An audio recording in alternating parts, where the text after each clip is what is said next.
Aquí inicia Conexión Laboral, un espacio creado para informar el acontecer social, laboral y sindical de nuestro país, con la dirección y presentación del abogado José Edgar Cañas Jaimes. Conexión Laboral. Muy buenos días, familia trabajadora de Pamplona y la provincia. Domingo 23 de junio. En este receso escolar, Hernán Ricardo sigue el espacio Conexión Laboral, un espacio realizado por trabajadores para trabajadores. Buenos días. Por supuesto, Edgar, ya en estas vacaciones que se presentan, estamos dando un cordial saludo a todos nuestros estimados oyentes que domingo a domingo se preocupan por estar conectados en este su programa Conexión Laboral. Bueno, vamos a darle el crédito acá a la revista Semana, que es para esta edición tiene un artículo que señala que será posible gobernar así de solo. El presidente hoy no cuenta con el Congreso ni con las Cortes, y el apoyo de su propio partido, el Centro Democrático, ha resultado un arma de doble filo. En un par de meses, Iván Duque cumplirá su primer año al frente de la jefatura del Estado, es decir, llegará a la cuarta parte de su mandato. Sin embargo, muchos perciben que le ha costado arrancar, y para los más críticos, que no ha arrancado todavía. A portas de cerrar la segunda legislatura de su cuatrenio, Duque se ha convertido en un presidente con un gobierno bastante solitario. No cuenta con el apoyo del Congreso, su relación con las altas cortes atraviesa un mal momento y tiene un sector de oposición en su propio partido. A lo anterior se suma enfrentamientos con la ONU, el Banco de la República y el periódico New York Times. ¿Qué tan fácil es gobernar así de solo? En términos legislativos, el balance no ha sido positivo. El único proyecto de ley estatutaria de la justicia transicional no solamente revivió el ambiente de polarización que hubo en la época del plebiscito, también se convirtió en una previsible derrota política que dejó en evidencia la debilidad de las mayorías de Duque en el Congreso. Y por si fuera poco, lo metió en una confrontación directa con las altas cortes. Desde entonces, la rama judicial y el presidente no han tenido pocos choques de trenes. Ha quedado incluso la imprecisión de varias de las iniciativas que significan para el gobierno un punto de honor. Se estrellan contra un muro al llegar a las cortes. Esa fricción salió a flote en el polémico caso del exguerrillero Jesús Santrich, y en el episodio de las objeciones en el que las diferencias de criterios entre la rama judicial fueron evidentes. De verdad bastante preocupante la situación del presidente Iván Duque en prácticamente 11 meses de su mandato, Hernán Ricardo. Pues sí, Edgar, es hora de que el señor presidente de manera independiente ejerza el poder que fue conferido por el pueblo mediante la votación. Entonces tenemos que mirar que esa independencia ha sido limitada por su mismo partido y por intereses de una y otra parte. Hay que recordar, Edgar, que lo que está realizando el presidente es contradictorio a afirmaciones que había hecho anteriormente respecto de unas situaciones. Por ejemplo, mire, cuando él era senador de la República en el año del 2015, el 16 de junio, afirmó: lástima que los viajes a Europa por parte del gobierno sigan vendiendo una realidad distinta a la que se vive en Colombia, y todo por un Nobel. Eso lo afirmaba respecto de Juan Manuel Santos. Para esta ocasión, en la reciente visita que realizó nuestro presidente Duque a Europa, los medios afirmaban: Duque hablará de paz, migración venezolana y medio ambiente durante gira por Europa. Los ejes temáticos, Edgar, respecto de las visitas a Duque a otros estados no han cambiado respecto de lo que hacía el presidente Santos y el presidente Uribe en su tiempo. Entonces, el presidente tiene que mejorar su discurso, ganar una autonomía, ser lo que dice la Constitución, jefe de Estado, jefe de gobierno y máxima autoridad administrativa de este país, porque en verdad no se le ha visto mayor eficacia y contundencia en sus afirmaciones en este tiempo, y él no puede concentrarse en desbarajustar los acuerdos de paz que ya fueron establecidos constitucionalmente. Los domingos a las 9:30 de la mañana llega Conexión Laboral. Todo lo que usted necesita saber en la actualidad social, laboral y sindical de nuestro país. con el abogado José Edgar Cañas Jaimes en 94.9 FM Radio Universidad de Pamplona. Bueno, Hernán Ricardo, seguimos con esa pedagogía de los acuerdos entre FECODE y el MEN. Estos audios que nos facilita la Federación Colombiana de Educadores y su equipo de prensa. Hoy vamos a escuchar los acuerdos 13 al 18, relacionados con las medidas de fortalecimiento del FOMAC, prestaciones y deudas. Escuchemos esta importante información para todos nuestros oyentes, que en su mayoría son docentes, en el programa Conexión Laboral. Son abundantes las quejas de los docentes por las demoras en los pagos de las prestaciones que solicitan a las Secretarías de Educación y el FOMAC. Por ello, en el acuerdo número 13 se establece que las entidades territoriales y la fiduciaria garantizarán el pago puntual en los tiempos de ley de las prestaciones sociales y económicas de los maestros en los tiempos que determina de ley. El Ministerio vigilará este cumplimiento e informará al FOMAC, y el incumplimiento acarreará las sanciones correspondientes con la Constitución y la ley. Para evitar el desangre de nuestro Fondo Nacional de Prestaciones, el Gobierno Nacional garantizará su fortalecimiento a partir del pago del pasivo prestacional que tienen la Nación y las entidades territoriales, es decir, mediante el traslado oportuno de los recursos correspondientes al FOMPET, al FOMAC, al igual que de los recursos de ley por parte del Ministerio de Hacienda.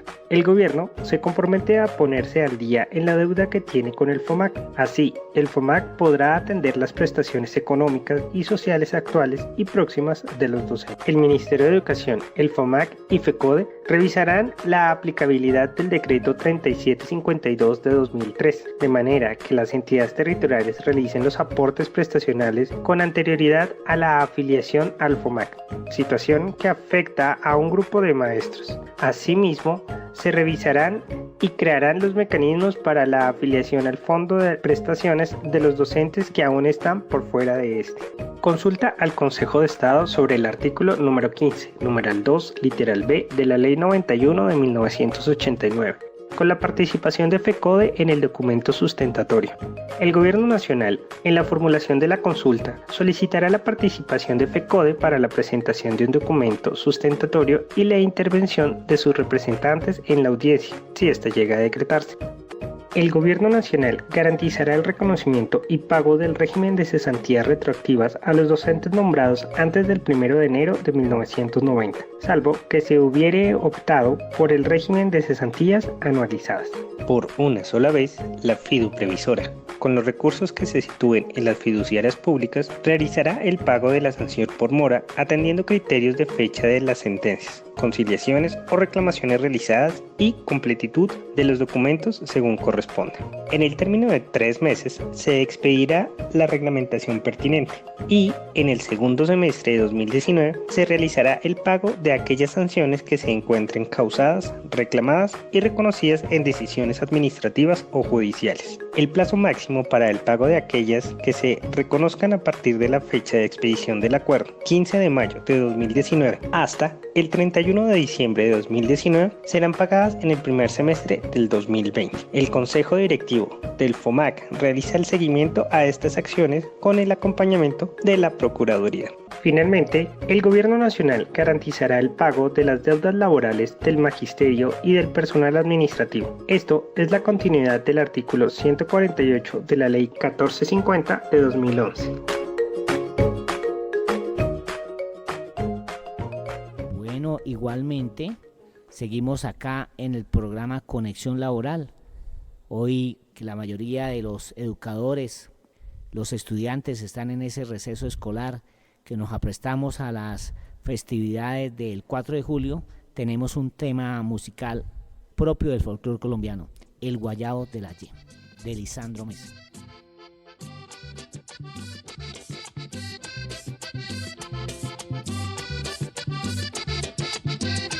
Con un guayabo llega la Ye, emparranado al sagún entré. Con un guayabo llega la Ye, emparranado al sagún entré. Y las muchachas como lloraban cuando me fui para Cerete. Y las muchachas como lloraban cuando me fui para Cerete.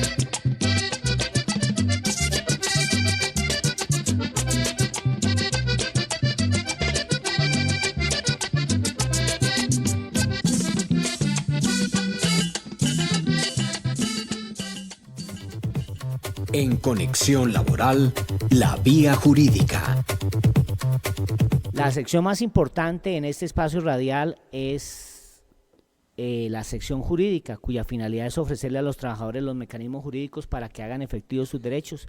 Doctor Hernán Ricardo, en el pasado programa estábamos hablando de la regulación de los traslados, específicamente el decreto 520 del 2010. Hablamos de qué es un traslado. El traslado se presenta cuando hay un cambio de la sede de trabajo en donde regularmente un docente presta sus servicios. Esta modalidad de traslados es vigente para los dos estatutos, el 2277 del 79 y el 1278 del 2002. Desarrollados está fundamento legal en el decreto 520 del 17 de febrero del año 2010 y la resolución 5420 del 30 de junio del 2010.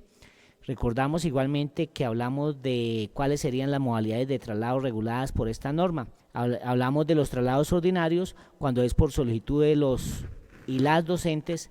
En ellos se incluye la permuta libremente convenida por necesidad del servicio. Son discrecionales por parte de la autoridad nominadora, para este caso el ente territorial certificado, y se pueden hacer en cualquier época del año.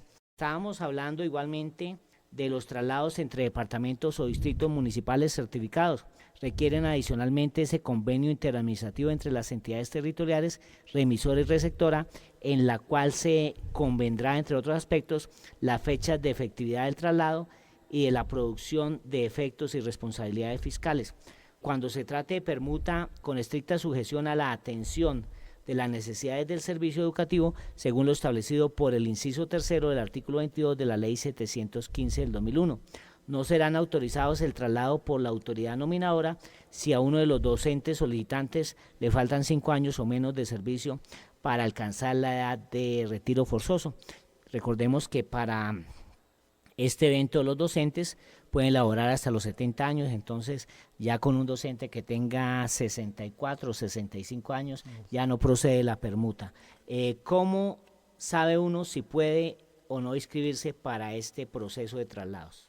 Edgar, para el proceso de inscripción se deben garantizar las condiciones objetivas de participación de los docentes y directivos docentes interesados y adoptará por lo menos los siguientes criterios. Escuchen bien, estimados oyentes. Lapso mínimo de permanencia del aspirante en el establecimiento educativo en el cual se encuentra prestando el servicio como docente o directivo docente. Postulación a vacantes del mismo perfil y nivel académico. ¿Cuáles son los criterios establecidos para tomar la decisión del traslado y el orden de selección? Es la obtención de reconocimiento, premios o estímulos por la gestión pedagógica. Mayor tiempo de permanencia del aspirante en el establecimiento educativo en el cual se encuentra prestando el servicio docente o directivo docente. Y la necesidad de reubicación laboral del docente o directivo docente a otro municipio por razones de salud, de su cónyuge o compañera permanente o hijos dependientes de conformidad con la ley. Sí, Hernán Ricardo, para estos temas de salud se asesora a los oyentes presentar el agotamiento de lo que se llamaba vía gubernativa, ahora se define como vía administrativa, ¿no?, ante el ente territorial certificado. Por lo general los entes, las respuestas que dan son como se dice en el argot jurídico, se salen por las ramas, no es una respuesta de fondo, y le dicen al docente que se someta al proceso de inscripción. Entonces ahí hay que hacer uso de ese mecanismo consagrado por la Constitución Política de 1991, como es la tutela, para poder lograr el traslado vía tutela. Exacto, Edgar. La respuesta que da en su momento la Secretaría de Educación de cualquier tipo es que se sometan al proceso de concurso, al proceso ordinario, y tratando de evitar de que el docente de manera extraordinaria acceda a esta necesidad y tal vez para que el ius variandi no los vaya a afectar. Entonces, la Secretaría de Educación en su momento da respuesta a los docentes respecto de su solicitud de traslado mediante un acto administrativo solicitándole que se presenten a concurso ordinario, que se presenten solicitudes de manera ordinaria, pero cuando hemos visto en algunas ocasiones que debido a la gravedad de las enfermedades que presentan algunos docentes, se tiene que hacer de manera extraordinaria, entonces lo más recomendable es acceder al beneficio de la tutela, Edgar. Para el caso hay situaciones que más adelante explicaremos, doctor Hernán Ricardo, para los traslados extraordinarios por el tema de salud, ya sea salud de la salud del docente, y para eso se debe acreditar el concepto médico laboral. Esos conceptos médico laboral por lo general tienen una vigencia de 3 meses. Igualmente, casos de seguridad seguridad del docente y de su familia, que vamos a analizar más adelante. Por la paz, soberanía, democracia y derechos laborales, Conexión Laboral. Hay un evento especial cuando 2 o más docentes o directivos docentes estén en igualdad de condiciones para ser trasladados al mismo lugar de desempeño de sus funciones. ¿Qué hace el nominador? El nominador es, ya sea el representante legal del ente territorial certificado, adoptará la decisión previo concepto del rector o director rural del establecimiento educativo, receptor cuando se trate de docentes, o del consejo directivo del establecimiento educativo receptor cuando se trate de directivos docentes. Si tal concepto no se produce dentro de los 5 días siguientes a su requerimiento, adoptará la decisión del caso. ¿Cómo serán los traslados no sujetos al proceso ordinario, Hernán Ricardo, de lo que estábamos hablando? No serán los traslados sujetos al proceso ordinario, entonces traslados extraordinarios. La autoridad nominadora efectuará el traslado de docentes o directivos docentes mediante acto administrativo debidamente motivado en cualquier época del año. No tienen que someterse al cronograma de traslados sin sujeción al proceso ordinario de traslados de que trata el decreto cuando se origine en necesidad del servicio de carácter académico o administrativo, que deban ser resueltos discrecionalmente para garantizar la continuidad de la prestación del servicio educativo. En tal caso, el nominador de la entidad territorial debe adoptar la decisión correspondiente, considerando en su orden las solicitudes que, habiendo aplicado al último proceso de traslado, no las hayan alcanzado. Razones de seguridad, Hernán Ricardo. Esas razones de seguridad se presentaban mucho previo a la firma del acuerdo de paz. Había docentes que solicitaban el traslado por cuestiones de seguridad fundadas en la valoración del riesgo, adoptada con base en la reglamentación que establezca el Ministerio de Educación Nacional. Recordemos, Hernán Ricardo, que ya hemos hablado de un fallo del año 1992, que los compromisos laborales de cualquier docente con el Estado en ningún momento pueden estar por encima de su derecho a la vida. Hernán Ricardo, otra modalidad de traslado extraordinario por razones de salud. Por razones de salud del docente o directivo docente, previo dictamen médico, como usted lo afirmaba, Edgar, del Comité de Medicina Laboral del prestador del servicio de salud. En necesidad de resolver un conflicto que afecte seriamente la convivencia dentro de un establecimiento educativo, esta es por recomendación sustentada del Consejo Directivo. Sí se tiene derecho al reconocimiento de gastos de traslado en caso y cuál es el monto del mismo, cuando la autoridad competente disponga entre municipios un traslado no sujeto al proceso ordinario que implique cambio de domicilio, deberá reconocer al docente o directivo docente a título de auxilio no constitutivo de salario, previa presentación de los comprobantes correspondientes, los gastos siguientes: el valor de los pasajes terrestres, fluviales o aéreos del docente o directivo docente trasladado. Cuando la autoridad competente haya dispuesto el traslado de un docente o directivo docente entre entidades territoriales certificadas, hará constar en el convenio interadministrativo la definición sobre el reconocimiento de los gastos de traslado. Hernán Ricardo, lo que le da más claridad a todos nuestros oyentes es la casuística. Referente a eso, de manera más reciente, siguiendo toda la línea jurisprudencial, merecen destacarse las 3 últimas sentencias que hablan sobre traslados extraordinarios. Tenemos la sentencia T 316 del año 2016. El motivo: al someter la solicitud del traslado de la señora María, para este caso podemos decir, a los tiempos del proceso ordinario, se está generando una carga desproporcionada ante la evidente afectación de los derechos fundamentales a la salud, a la vida digna y a la integridad física de su hija, razón por la cual, atendiendo al escenario descrito, la sala observa que resulta procedente el traslado por vía extraordinaria de acuerdo con las reglas jurisprudenciales fijadas por esta corporación y por ende procediendo al amparo de los derechos previamente mencionados. Por la paz, soberanía, democracia y derechos laborales, Conexión Laboral. Doctor Hernán Ricardo, tenemos otro precedente constitucional sobre los traslados, la sentencia T-319 del 2016. En este caso se encontraron en juego garantías de índole fundamental de menores de edad que prestan problemas psicológicos con manifestaciones físicas por estar alejados de su madre. Copiosa ha sido la jurisprudencia constitucional en la que se han aplicado actos administrativos con miras a hacer prevalecer la garantía fundamental de los niños, comprometidos por decisiones que desbordan el ámbito de la protección reforzada de sus derechos constitucionales. En el expediente obran pruebas de carácter científico que denotan con suficiencia la necesidad de la presencia de la madre en el hogar, pues es evidente que los menores requieren la inmediata atención de su progenitora con miras a restablecer sus derechos fundamentales a la salud, a la unidad familiar y a la vida digna. Este dictamen, Edgar, nos deja muy claro que ahí se salvaguardan son los intereses de los menores de edad, hijos de la docente. Es por eso que, tal como lo afirma el artículo 44 de nuestra Constitución, los derechos de los niños prevalecen sobre los derechos de los demás. Y también complementado, doctor Hernán, con la ley 1098 del 2006, que es el Código de la Infancia y la Adolescencia, la corresponsabilidad de la familia y la sociedad del Estado.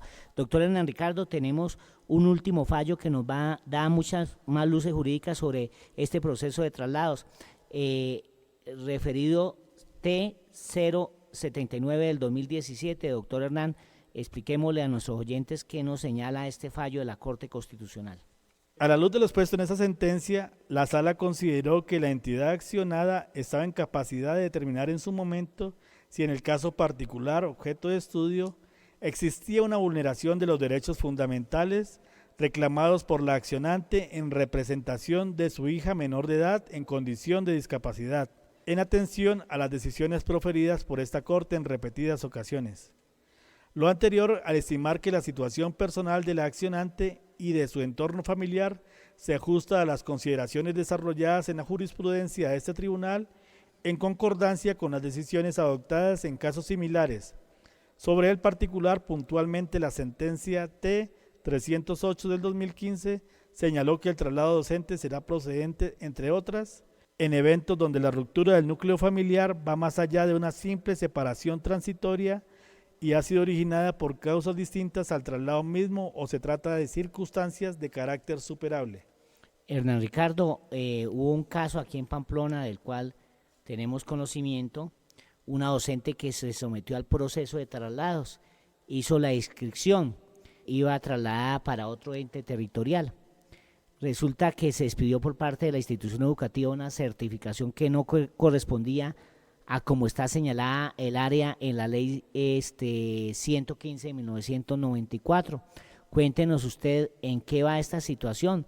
Se va a presentar o se presentó una audiencia de conciliación previo a presentar la acción de nulidad y restablecimiento del derecho, Hernán Ricardo.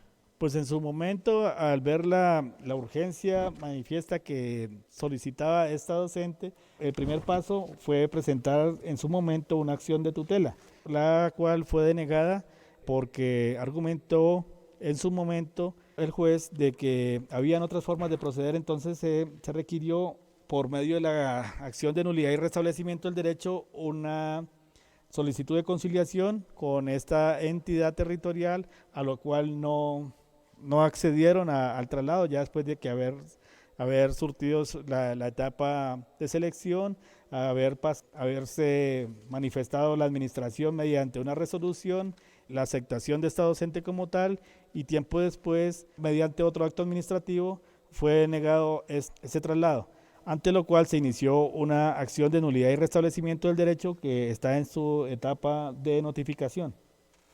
Sí, pero ya los tiempos en ese evento no darían y lo más viable sería que la docente se presentara al nuevo proceso ordinario de traslados. Pues sí, como hubo un error en el momento de emitir un documento, tal vez lo mejor es que la docente se presente nuevamente al proceso ordinario que ya está próximo. Hernán, dentro de las sentencias citadas previamente, es importante resaltar elementos homogéneos los siguientes.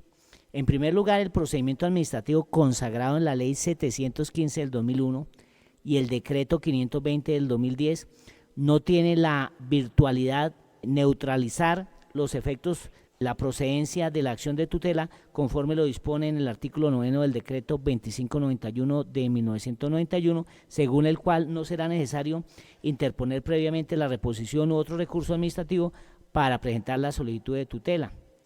Igualmente, el interesado podrá interponer los recursos administrativos sin perjuicio de que ejerzan directamente o en cualquier momento la acción de tutela. Otro elemento importante, Hernán Ricardo, en cuanto al trámite. Se debe seguir el procedimiento extraordinario a partir del mandato genérico consagrado en el inciso segundo del artículo 22 de la Ley 715 del 2001. Se advierte que cuando el traslado se pide dentro de la misma entidad territorial, tan solo será necesario que la autoridad nominadora expida un acto administrativo debidamente motivado en el que se dé respuesta a la solicitud formulada. Por el contrario, si su alcance supone la confluencia de dos entidades territoriales certificadas, se requerirá además de un convenio interadministrativo entre ellas. Los domingos a las 9:30 de la mañana llega Conexión Laboral. Todo lo que usted necesita saber en la actualidad social, laboral y sindical de nuestro país, con el abogado José Edgar Cañas Jaimes, en 94.9 FM, Radio Universidad de Pamplona. Hernán Ricardo, la finalidad en este espacio Conexión Laboral, como lo indicamos y reiteramos, es ofrecerles los mecanismos jurídicos para que hagan efectivos sus derechos si ve un docente que existen inconvenientes que afecten su núcleo familiar, que tiene problemas de seguridad, que tiene problemas de salud. La misma Constitución nos otorga la acción de tutela para hacer efectivos nuestros derechos fundamentales. La administración no le puede vulnerar a ese docente el libre desarrollo de la personalidad, no debe estar por determinado tiempo indefinidamente en un sitio si su núcleo familiar está en otra ciudad. Entonces es importante que se haga uso de la acción de tutela para lograr el traslado extraordinario cuando se ven afectados algunos o varios de los derechos fundamentales. Hernán Ricardo, no sabemos el abanico de candidatos y además la emisora 94.9 es una emisora de índole universitario que se rige por unas políticas específicas. Vamos a hablar aquí con los coordinadores de la emisora la posibilidad de un espacio que se llame Los Candidatos al Tablero, que lo teníamos en el antiguo magazine docente que coordinaba el profesor José Eustorgio Parra, donde los candidatos a la alcaldía presenten su propuesta programática a toda la ciudadanía. Vamos a mirar la posibilidad de hablar para no salirse uno de los lineamientos que determina la emisora universitaria. Esta fue toda la información del programa Conexión Laboral, un espacio realizado por trabajadores para trabajadores por 94.9 FM Radio Universidad de Pamplona, deseándoles desde ya una semana de descanso y para los estudiantes que tomen nuevas energías para lo que viene en el segundo semestre de las diferentes instituciones educativas de la ciudad. Feliz domingo para todos. Conexión Laboral, un espacio creado para informar el acontecer social, laboral y sindical de nuestro país. Los invitamos a compartir esta emisión en las redes sociales. Conexión Laboral.